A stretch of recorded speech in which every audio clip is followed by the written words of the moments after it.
Ayan po, yan. Since nandito na rin naman ako, gusto ko lang pong i-share sa inyo yung buhay ko dito sa Saudi. Bagamat nagpapasalamat ako sa Panginoon kasi hindi ko ini-expect na abot ako sa ganitong punto ng buhay ko. Yung trabaho na meron ako ngayon, sobrang malaking blessing. Hindi ko lubos maisip na tawag dyan, maaabot ko yung ganito.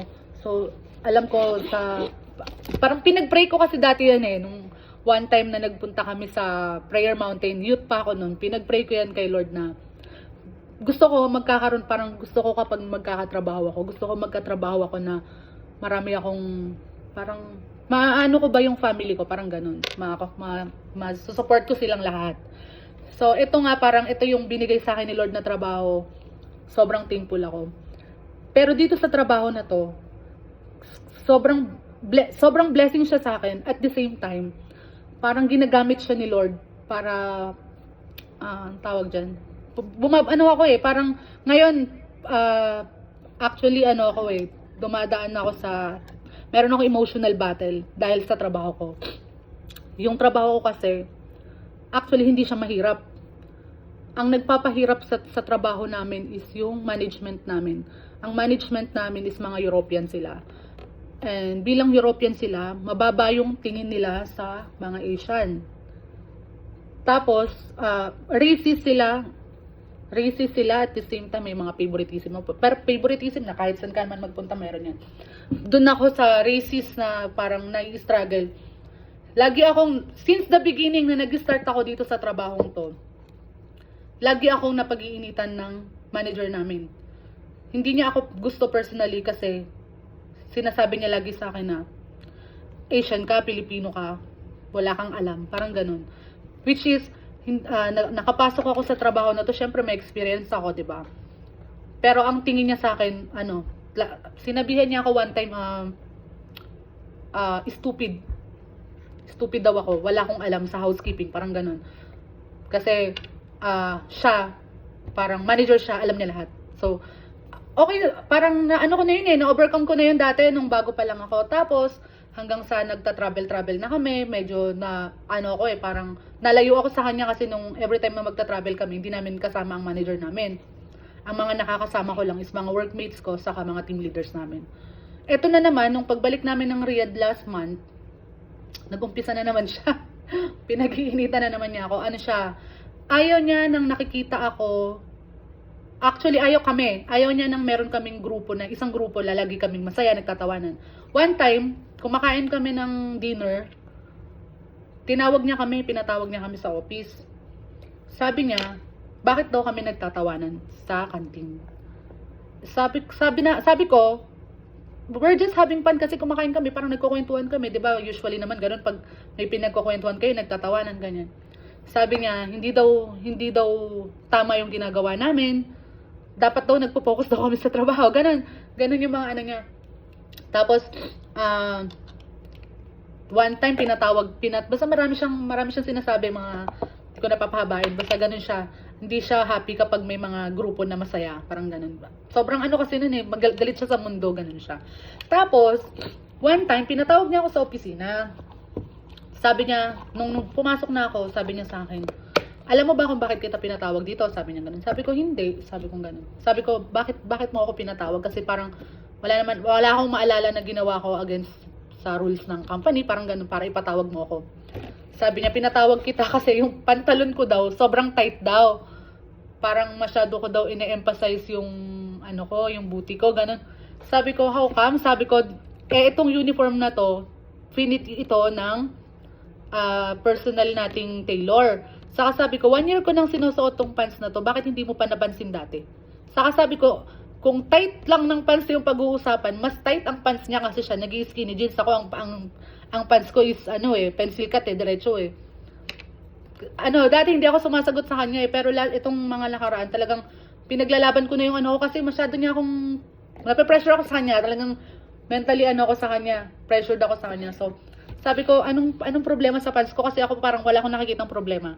Sabi niya, hindi ko gusto yung pants mo, kailangan mo magpalit ng pants. Binigyan niya ako ng pants. which is XL yung size na pag sinuot ko, talagang hindi ko siya masuot kasi nalalaglag siya at sobrang luwang. Gusto niya ngayon yung suot ko. Sabi ko, hindi ko susuotin yan kasi hindi yan fit para sa akin. Kung gusto mo, susuotin ko yan, dadalhin ko yan sa tailor, ipapa-repair ko yan regarding to my size. Sabi kong ganun sa kanya. Tapos sabi niya sa akin, hindi daw ako nakikinig sa kanya, ganyan-ganyan. Sabi niya, bibigyan niya daw ako ng warning letter. Sabi ko, bakit mo ako bibigyan ng warning letter? Ano yung idadahilan mo sa warning letter na bakit may violate ba ako sa rules ng company and ng department natin? Sabi ko, pipirmahan ko yung warning letter na binigay mo sa akin kung meron akong na-violate. Sabi niya, bibigyan kita ng warning letter kasi hindi mo sinusunod yung sinasabi ko. Sabi niya ganun. Sabi ko, hindi ko pipirmahan yan. Then the next day, pinatawag na naman niya ako. May issue na naman siya regarding naman sa personal phone. Kasi nagdadala kami ng personal phone. Dati hindi kami pwede magdala ng personal phone kapag kami out of the country. Hindi namin pwedeng dalhin ng cellphone namin sa loob ng palace eh. So dito sa Riyadh, pwede namin siyang dalhin. Pinatawag niya ako, lahat pati yung mga kaibigan ko.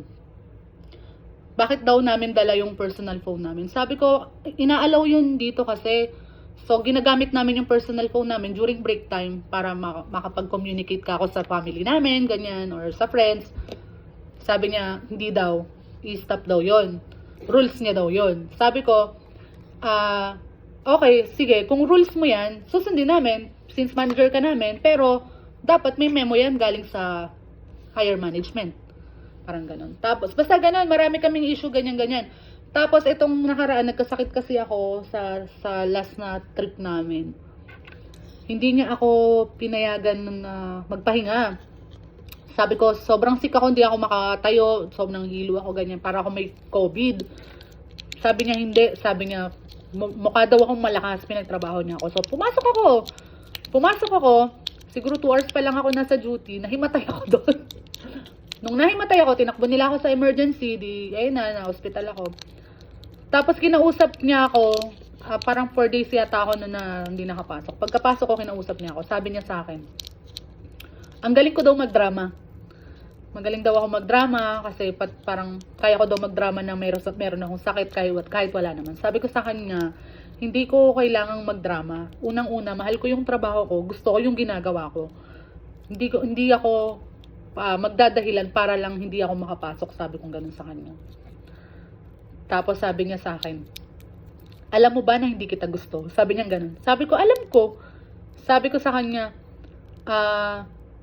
pero kahit hindi mo ako gusto, sabi ko, gusto pa rin kita. Sabi ko sa kanya ganun. Tapos, tumawa siya pero sarcastic yung tawa niya. Sabi niya sa akin, kahit anong gawin mo, hindi ko magugustuhan, hindi kita magugustuhan kasi Asian ka. Sabi niya ganun sa akin.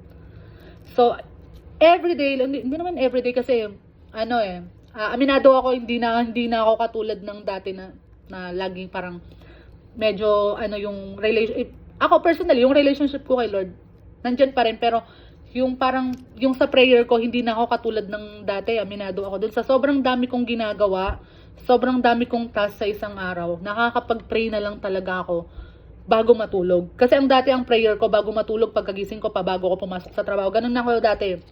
Ngayon, parang parang sa sobrang dami kong nasa isip ko, isang beses na lang ako nakakapag-pray. Pero every time na magpe-pray ako, sinasama ko siya sa prayer. Sinasama ko siya sa prayer na sana magbago yung pananaw niya sa buhay. Kasi ang dami naming naapektuhan dahil sa ganung attitude niya against us. Parang wala kaming ang tawag dyan. Basta mahirap yung ipaliwanag. Basta hindi, ang environment ng work ko sa trabaho, sobrang hirap. Pag sa management. Pero sa trabaho namin para sa pagsuserve, okay na okay. So, ayun lang, sama niyo po sa prayer na yung management namin na maging okay na sila. Fair. Maalis yung pagka-racist niya. And everything na lahat ng negativity na meron siya, sana ma-upload ni Lord yung puso niya. Lagi kong pinapanalangin kasi sobrang negative niyang tao. Siya yung tipo ng taong first time ko naka-encounter ng ganong tao, wala siyang happiness sa puso niya. Kaya hindi siya masaya kapag nakakakita siya ng masasayang tao. Ganon siya. So, ayun yung isa sa gusto kong isama sa panalangin natin. Ayun lang po. Maraming salamat and see you all soon!